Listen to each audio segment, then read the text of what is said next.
सरकार एक अभियान चलाए हुए है कि भाई बिजली को बहुत सदुपयोग कीजिएगा, बहुत ज़रूरत हो तो प्रयोग करिएगा, जल की बूंद बूंद बचाइएगा। सरकार का अपना अभियान चल रहा है, इधर इंजीनियरों से बात भी चल रही है और दीदी को जो कष्ट है वो उन्होंने लिखा है कि 1 सप्ताह से बिजली पानी नहीं मिल रहा है। पानी जब आता है तो तुरंत बाल्टी, ड्रम, जो पात्र हैं उनमें भरने के लिए लोग आगे आ जाते हैं। लगभग 4 दिन हो गए हैं कुटिल को, रोज जाते हैं बाजार में, घंटा 2 घंटा प्रयास करते हैं और फिर कनस्तर ला के रख देते हैं कि दीदी तेल नहीं मिला।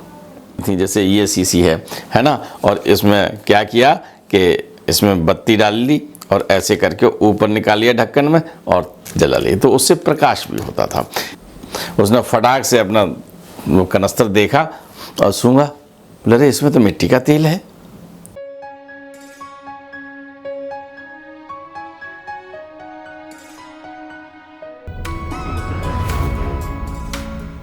मित्रों नमस्कार, आप देख रहे हैं धर्मदृष्टि पत्रिका का यूट्यूब चैनल दस्तक मीडिया और आजकल आप सुन रहे हैं पूज्य प्रोफेसर डॉक्टर सुधीर मुखर्जी यानी हम सबके दादा की धर्मपत्नी पूज्य कमला दीदी की कलम से उन्होंने नवंबर 1979 यानी नवंबर 1979 का एक अनुभव साझा किया है। उन्होंने लिखा है कि 1 सप्ताह से बिजली और पानी नहीं मिल रहा है।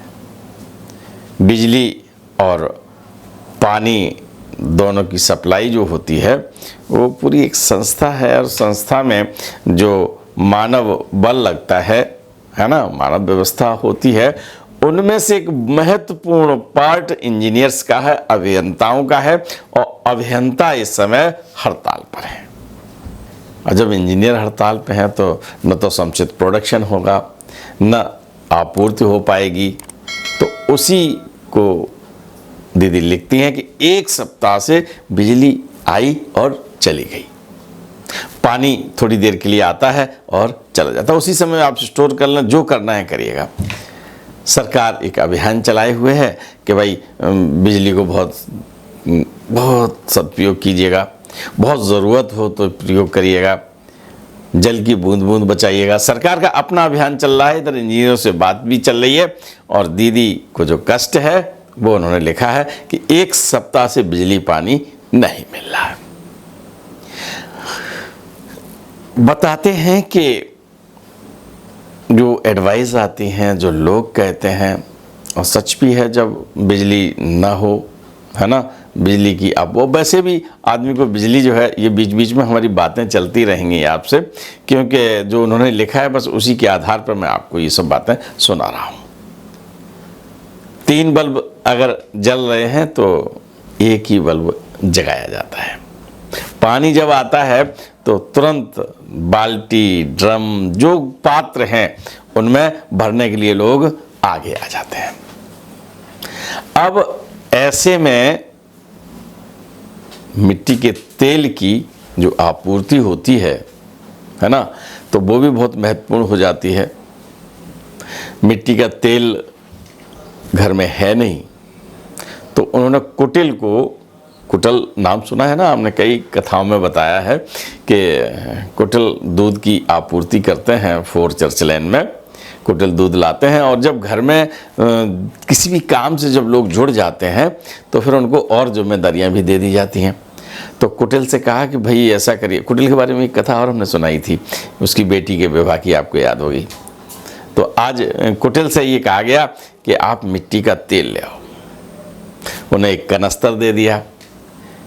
अब आपको ये शब्द भी कुछ नया सा लगता होगा, कनस्तर क्या होता है ना, तो चित्र में देख लीजिएगा आप, ये कनस्तर होता है, देखा होगा, लेकिन फिर भी एक कनस्तर दे दिया। कनस्तर में कह दिया आप वहाँ से तेल ले आओ मार्केट से। चूंकि जब व्यवस्थाएं चरमराती हैं तो हर क्षेत्र में उनका प्रभाव पड़ता है। कुटिल प्रयास करते हैं जहाँ तेल की दुकानें हैं, और राशन पे आता था तेल, पहले राशन की जो दुकान होती थी वहाँ तेल मिलता था, और राशन की दुकान पर तेल नहीं मिल पा रहा है। खुली दुकानें भी थीं, वहाँ भी तेल नहीं मिल पा रहा है।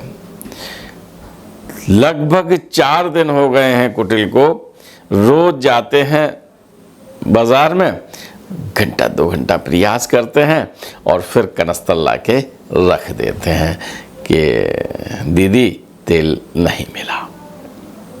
अब ऐसे में आप समझिए कि खाना बनाने का माध्यम भी तब स्टोव चला करते थे। अब भी कहीं कहीं है, हालांकि अब चलन से थोड़े से बाहर हो गए हैं। जिस तरह से टीवी के आने के बाद रेडियो चलन से बाहर हुए, लेकिन आज भी है ना। एस.एल. कपूर साहब का जब इंटरव्यू लिया था तो वहाँ पर जो है आपने देखा होगा, बहुत बढ़िया डिजाइन थी उस रेडियो की, है ना, और वो आज भी सुनते हैं।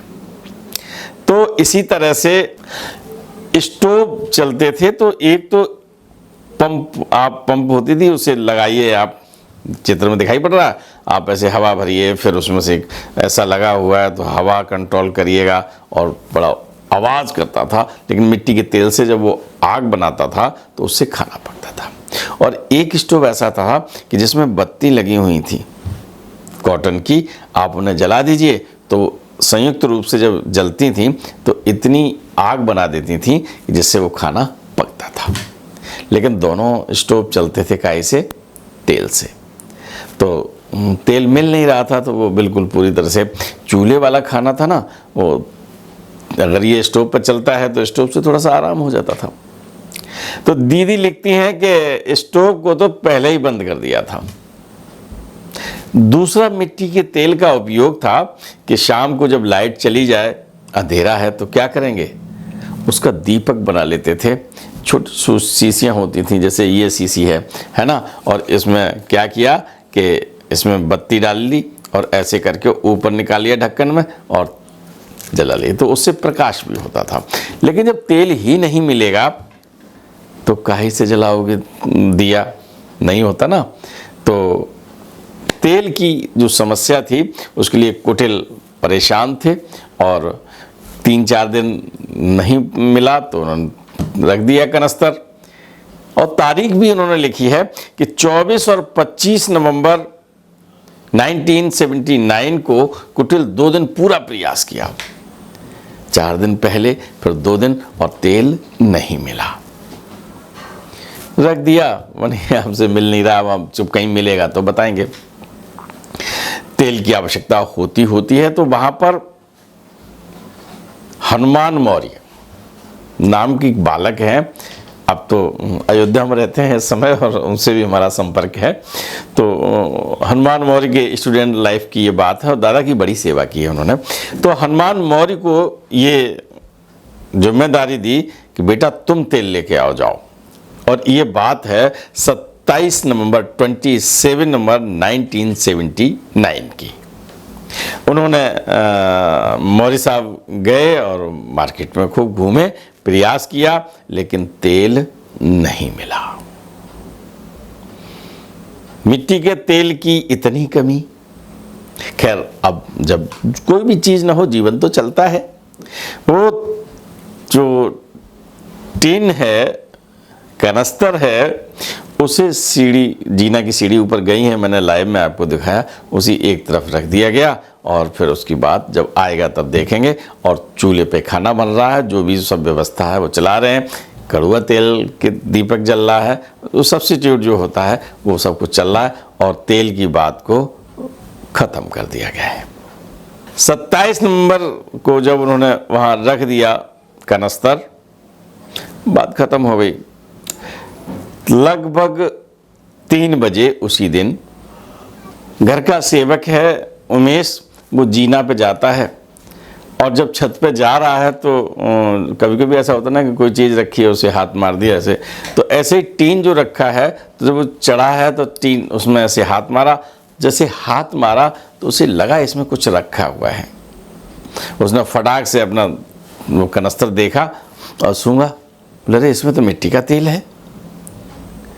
वो जिस काम से छत पे जा रहा था वो भूल गया। उसने लाके कमला दीदी को दिया कि दीदी इसमें तो तेल है, और उन्होंने तुरंत देखा इसमें तेल है, लगभग 2 लीटर तेल है उसमें। दादा बुलाए गए। दादा ने कहा कि ये महाराज जी की कृपा है, इतने दिन से हम लोग परेशान हो रहे थे, तेल मिल नहीं पा रहा था और खाली कनस्तर रखा है, प्रयास इतना करा गया, कुटिल ने किया, हनुमान ने किया और नहीं हो पाया। जब खाली बिल्कुल ये कि कहीं से मिलेगा नहीं, तो फिर महाराज जी इसमें तेल रख गए। और ये बात है नवंबर 1979 यानी 79 की, और वो 2 लीटर तेल शाम को रखा गया। जितने भक्त आते थे उन्होंने भी उस तेल को देखा। मित्रों, ये याद दीदी ने अपनी डायरी में लिखी है। लोग चाहे जो समझें, टीका टिप्पणी होती रहती हैं, लेकिन महाराज जी भक्त की छोटी सी छोटी आवश्यकता पूरी करते हैं। आपको याद होगा कि आगरा में आपकी महाराज जी की सुपुत्री पूज्य दीदी श्रीमती गिरिजा भटेले जी, जिनका नाम मैंने एक नई किताब में गार्गी देखा है तो वो कथा मैं आपको सुनाऊंगा। तो उनकी जो रिश्तेदार हैं और उनकी हमने बातचीत आपको सुनवाई थी। विक्स की डिब्बी नहीं मिल रही थी और रात में फिर उनको ऐसे ही विक्स की डिब्बी महाराज जी ने ढूंढ के दी थी। ऐसे ही 4 चर्च लेन में आपने तेल दिया। तो महाराज जी ने भक्त की इस छोटी सी आवश्यकता को स्वयं पूरा किया। इसे दीदी ने लिखा, मैंने आपको सुनाया, आपको जरूर अच्छा लगा होगा। मैं उनकी और यादों को आपके लिए लेकर आ रहा हूं। आज मुझे इजाजत दीजिए। राम राम।